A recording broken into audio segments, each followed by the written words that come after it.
Good morning, congregation. I hope that you are doing well this morning, and I pray that God blesses each and every one of you throughout this day. I came across a devotion that someone sent out the other day, but I'd actually had this already shared from one of our congregation members, and I wanted to share it with you a little bit. It's just really neat. It talks about the value of a quarantine. I think maybe we're able to find all the bad things in a quarantine, but it talks about things that have happened throughout the Bible. And the number 40, as we're somewhere around 40 days of quarantine, and it was a period originally where a ship was isolated if it was thought to have disease. Actually, just off of Tybee, as you go over to Tybee Island, there's a bridge. It's called the Lazaretto Creek Bridge. And the Lazaretto was a place where they kept people where they might be sick to make sure that they were okay back in the early 1700s and even later into that time period, to make sure they were safe before they entered the population. So there was a quarantine that was done there. But throughout the Bible, there are things that happened. Noah was quarantined for 40 days and nights of rain in the great flood. And after that, there was a start of a new humanity.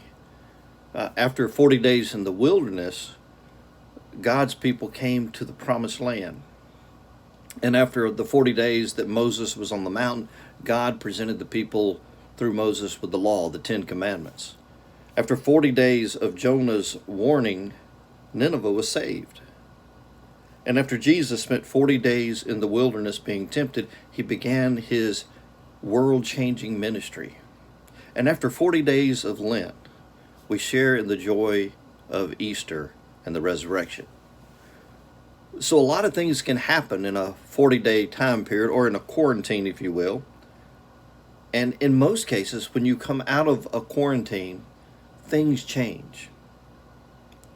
So I would just like for you to maybe think on and reflect on these questions.